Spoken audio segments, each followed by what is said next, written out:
शुक्राचार्य की जो भी नीतियां हैं वो स्पष्ट हैं। आपको तो चलेंगे महाराज।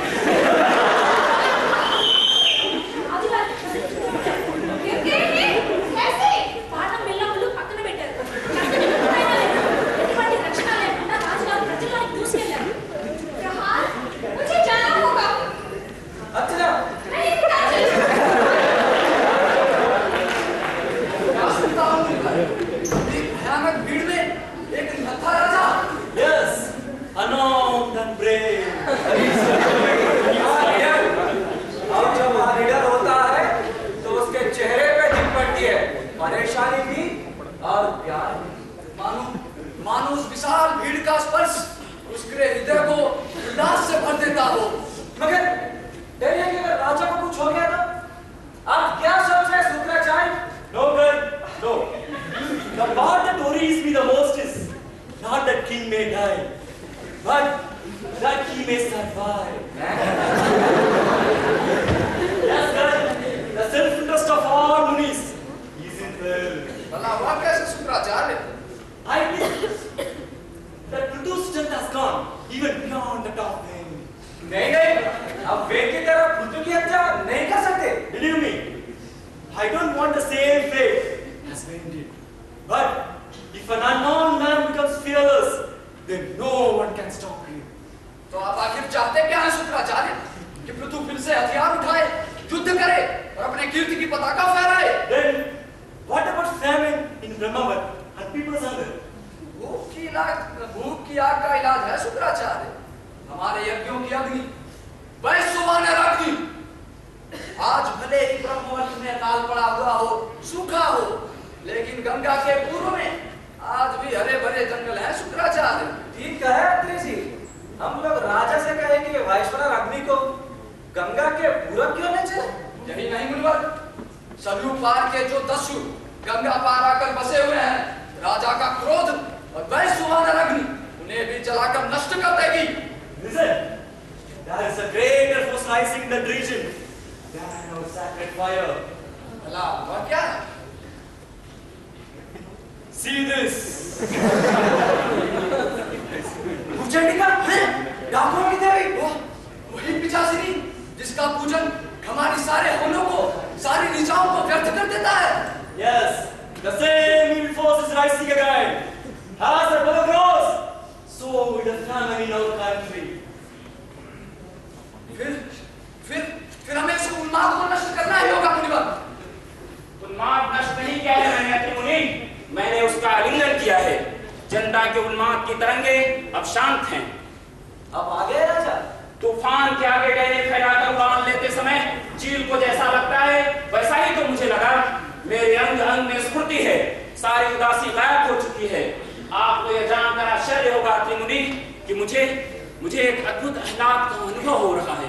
आह्लाद का अनुभव? हाँ, आह्लाद और क्रोध भी। जनता की जिस भीड़ को मैं शांत करके आता हूँ, उसके दुख दैन्य की कथाएं सुनकर मुझे करुणा नहीं आई, गुस्सा आया।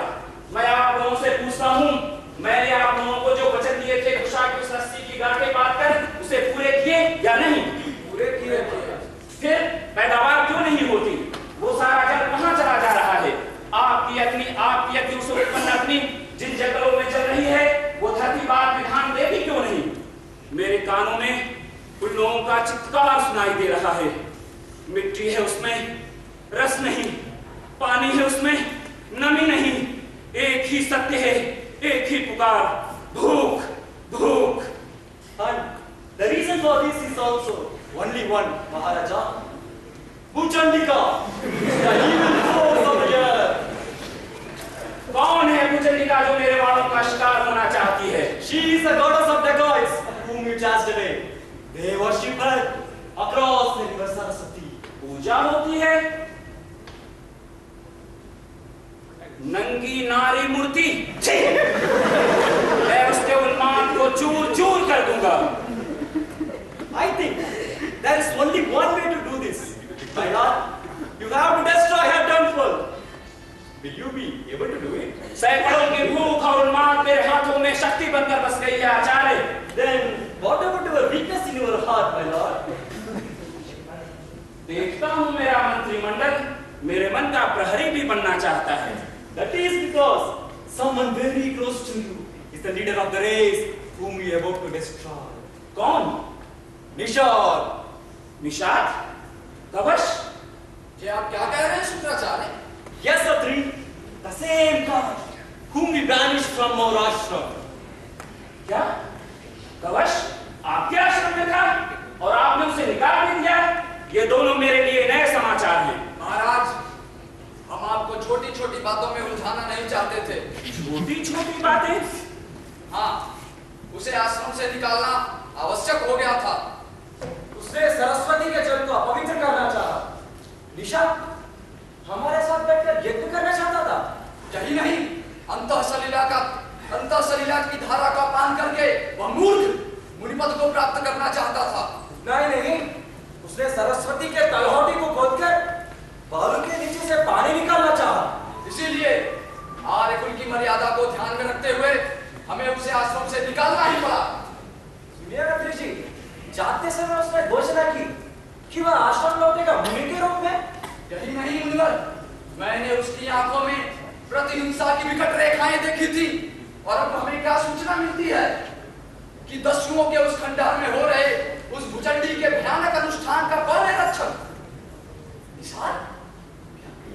निषाद इस नंगी नारी मूर्ति के पूजन की रक्षा करेगा? कवच आपके साथ विश्वासघात कर रहा है। मुझे अपने साथ विश्वासघात की चिंता नहीं है आचार्य, लेकिन कवच उस दुराचार्य को साया दे जिसके जकड़ में हजारों प्रजा पड़ेगी। क्यों धरती विषकन्या, धरती उन्मत्त देवी, कौन है वो? Please control yourself.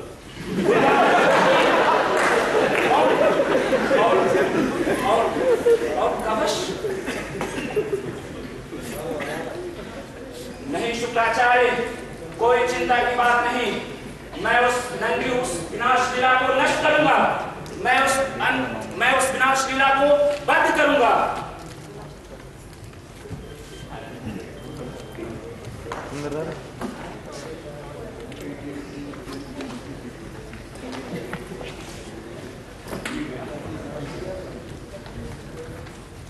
चलिए आचार्य, मुझे मार्ग पे छोड़ आइए। अंधेरे की जंजीर टूट कर रहेगी। चलिए।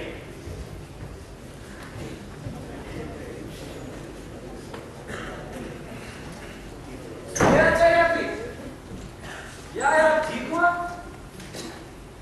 रक्षा बुद्धि है शुक्राचार्य की मुनिवर। एक ही झटके में उसने प्रजा के प्रिय और लोकप्रियता से तुमको दूर फेंक दिया। लेकिन इस पिशाच लीला के जादू को राजा का पराक्रम काट भी सकेगा। पृथु को जाना ही था मुनिवर, उसे तो जाना ही था।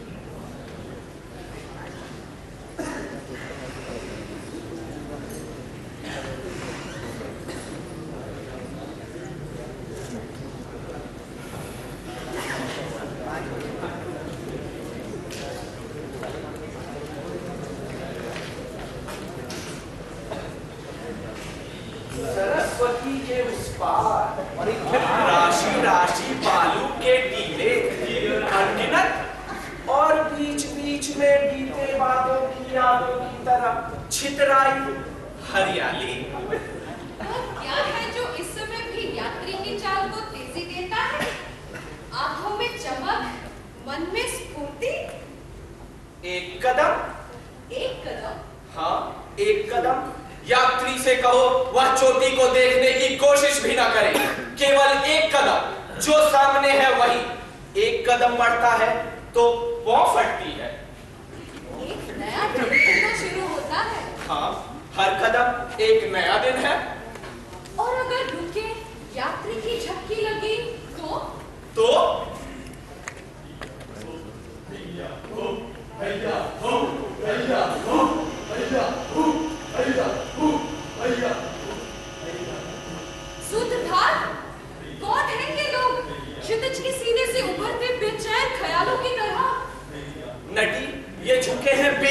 से नहीं, मेहनत से। कैसी अजब पूजा है यह। कौन है इनका अगुआ जिसकी आवाज के लीक पर जुलूस पड़ रहा है? कौन है पूजा का पुरोहित? लेकिन ये रुके नहीं, ये बढ़े जा रहे हैं दूर। क्या पृथ्वी इन पर हमला नहीं करेगा? वो देखो, औरतें आगे वाले के सिर पर घट और भूचंडी की मूर्ति। यही है भूचंडी, और उसके पीछे बिखरे बालों के नीचे किसका उन्मत्त चेहरा छिपा है? कौन है वह? ये तीनों तो रुक गई, मूर्ति भी नीचे रख दी। देखो देखो, ये क्या हो रहा है? भूचंडी की पूजा, और चंडी उस स्त्री पर सवार है और वह बेतहाशा झूम रही है।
हाँ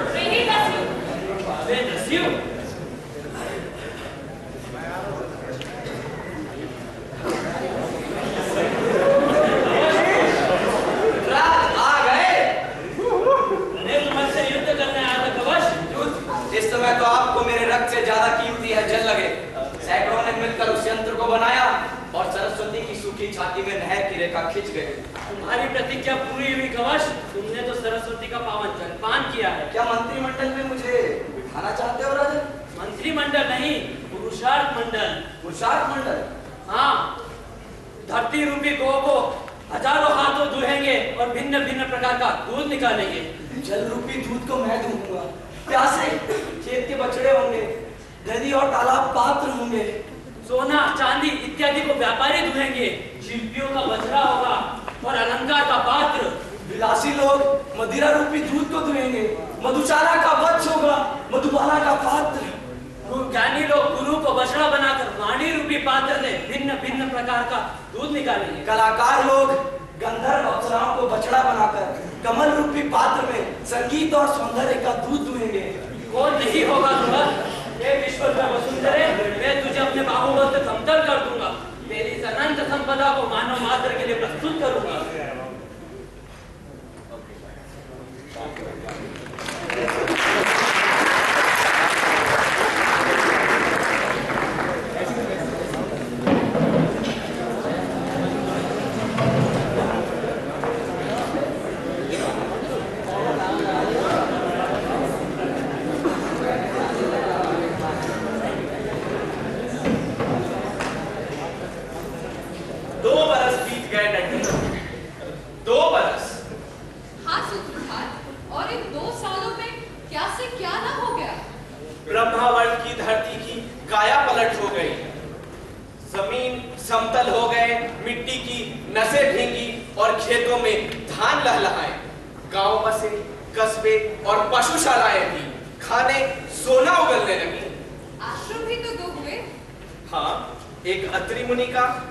शुक्राचार्य का दोनों की संपत्ति बढ़ी, धन भी और लालच भी। ऐसा ही होता है लड़ी, ऐसा ही होता है। लेकिन आत्रेय वंशी और भृगुवंशी दोनों की तृष्णा के लिए गुंजाइश है। सरस्वती की सूखी धारा से जो पतली नहर कवच ने निकाली थी, उसका विस्तार हो रहा है और दोनों ही आश्रमों के सैकड़ों लोगों को काम मिला है। एक बात बताओ, नहर कहाँ तक कूदेगी? वहीं जहां दुष्टति की धारा से सरस्वती का संगम था। हाँ, तो फिर सरस्वती को हमेशा के लिए दृष्टवती से पानी मिलता रहेगा।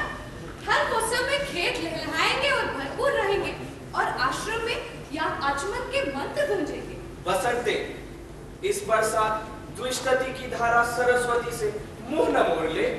ऐसा ना कहो सूत्रधार, ऐसा ना कहो। जैसे गांठ प्याज की गांठ छिलने पे परत दर परत निकलती है, वैसे ही पृथु के सामने समस्याएं उभरती जाती हैं। पृथु को चैन नहीं, फिर भी उसका मन शिथिल नहीं है, उसका शरीर थका नहीं है। क्योंकि हर समस्या उसके लिए एक चुनौती है और हर चुनौती का सामना करते हुए उसका तन मन यज्ञ की वेदी बन जाता है। अगर इस बरसात से पहले यह बांध का काम पूरा हो गया तो पृथु का 100वां यज्ञ पूरा हो जाएगा। पूरा होगा? तुमने 99 प्रकार से धरती को दुहा है पृथु, तुम्हारा 100वां अनुष्ठान भी पूरा होगा। चक्रवर्ती पृथु। चक्रवर्ती? बिना युद्धों के चक्रवर्ती, बिना अश्वमेध के चक्रवर्ती।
मैं तुरंत शुक्राचार्य से जाके कहता हूँ कि तुरंत 300 आदमी का इंतजाम करे।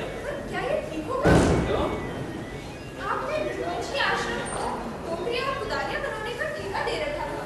अभी अगर अतिरिक्त कामगारों का संख्या भी मात्र बढ़ा दी गई ऋषि आश्रम से, तो उनकी आमदनी तो काफी अधिक बढ़ जाएगी। आमदनी इन आश्रम वालों की और अपनी आमदनी की ही मतलब है। जब अगर ये बांध पूरा नहीं हुआ तो वैसे मुझे उर्वी और कवच के समर्थन में पूरा विश्वास है। क्या नहीं किया उर्वी और कवच ने। जब ये बांध बनेगा तो हमारे सारे सपने पूरे होंगे। अरे इतना समय बिता दिया मैंने इन बातों में। मैं तुरंत शुक्राचार्य से कहता हूँ कि 300 आदमी की व्यवस्था करें। एक समय था कुछ मेरे हाथ में, पर अब क्यों नहीं उठते कदम मेरे? कहा तुमने? हाँ, ये शुक्राचार्य से कहने गए हैं। क्या भृगुवंशी आश्रम से 300 मजदूर जाएंगे? हाँ, वे यही कहने गए थे। बांध का काम तुरंत पूरा होना है। घोर अन्याय है। भृगु आश्रम को ही ठेका मिले सामान तैयार करने का और भृगु आश्रम में 300 मजदूर भेजकर अतिरिक्त लाभ कमाए। घोर अन्याय है ये। पिताजी, मैं इस विवाद में नहीं पड़ना चाहती। आपको इतने समय से कहा गया था मजदूरों को भेजने के लिए, पर आपने अभी तक नहीं भेजा। अगर बांध का काम पूरा ना हुआ, तो समय यज्ञ भी पूरा नहीं होगा। हाँ। वैसे हम 200 आदमियों भेज सकते हैं। कोई जरूरत नहीं है, बल्कि हम उन मजदूरों को भी वापस बुला लेंगे जो इस समय वहां कार्य कर रहे हैं। जरूर बुला लीजिए आचार्य अत्रि।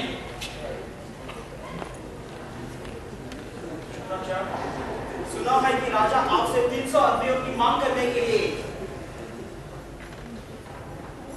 इसीलिए तो मैं इधर चला आया। शुक्राचार्य, 300 मजदूर इकट्ठे भेजकर आप हमारे आश्रम की आमदनी में कमी कर देना चाहते हैं। क्या बुराई है आचार्य? सुना है आपके आश्रमों के गोदाम में अब जगह ही नहीं। कितनी कुदारियां और कितनी टोकरियां भेजी है आपने शुक्राचार्य? सुना है जितनी की आपने राशियां ली उसके आधा का भी कार्य नहीं हुआ।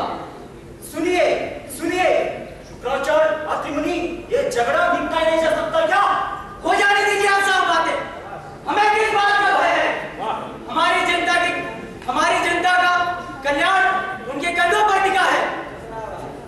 हाँ, कितनी जनता को आपने खरीद रखा है आचार्य अत्रि? जनता को खरीदने की जरूरत हमें नहीं।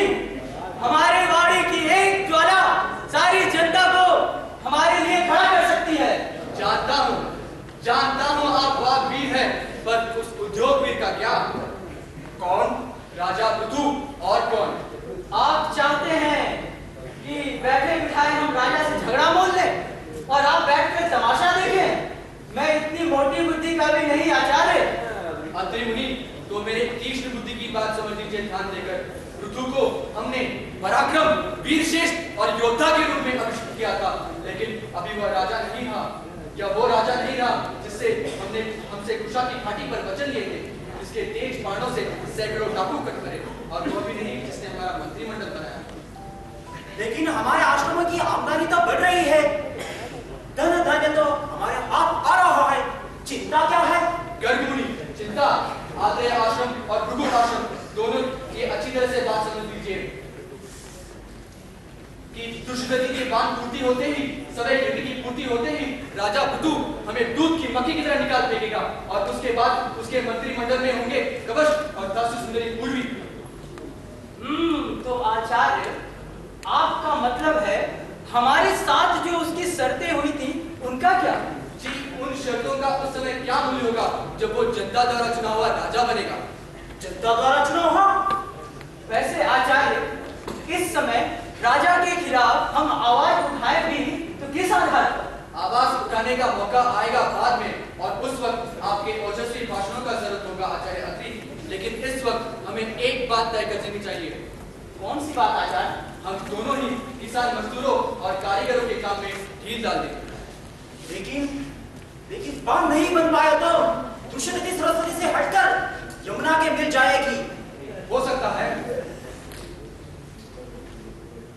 इसका मतलब इतनी मेहनत से सरस्वती की धारा में जल चालू करने के लिए जिस नहर का बन गया है वह सूखी रह जाएगा। आचार्य नहीं सूखी आचार्य, साफ बात है। आप दोनों में से एक बात चुन लीजिए, आपका परिवार, कुटुंब, कन्या अर्चना और आश्रम का भविष्य या सरस्वती के तट पर पानी जिससे पैदा होगा बस छोटे मोटे किसानों का और बचे कुचे डाकुओं का। नहीं हो सकती है। शुक्राचार्य ठीक कहते हैं, सरस्वती को सूखना ही होगा। वो अब नदी नहीं रही, ठठरी है ठठरी, जिसको मान हमारे आश्रमों के कारण ही तो मिला था। पर अब हमारे आश्रमों का भविष्य सरस्वती के तट पर नहीं, पूरब के फैले हुए उन मैदानों में है। वहां जलेगी हमारे मुखड़े, हमारे मंत्रों की अग्नि। अगर बुद्धू को राजा बने रहना ही है तो वैष्णव अग्नि के आगे आगे चले, अपना पराक्रम का झंडा फहराते हुए। तो फिर चलिए चुपचाप और बांध के काम में ढील डाल दें।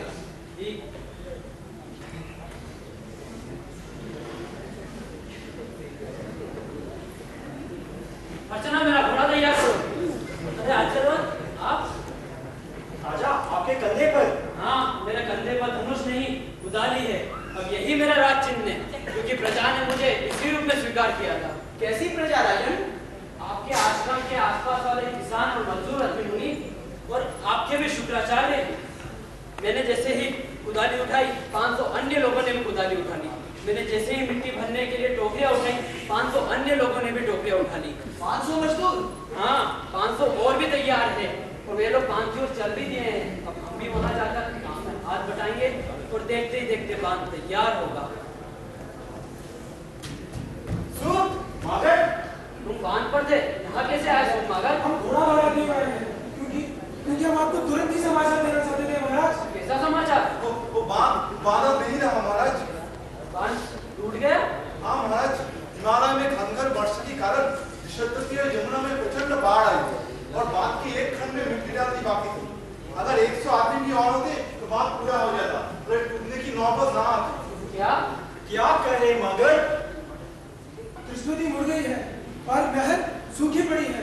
सिर्फ 100 आदमी और होते। 100 नहीं, 500 आदमी जाएंगे और कवच और उर्वी के संकेत पर तो पूरा बांध वापस से खड़ा हो जाएगा। कोई संकेत नहीं दे सकेगा महाराज। क्यों?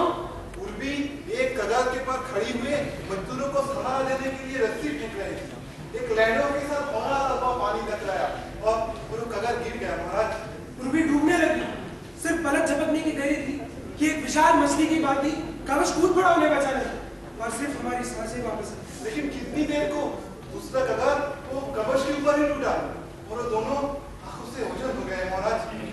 उर्वी, कवच, दोनों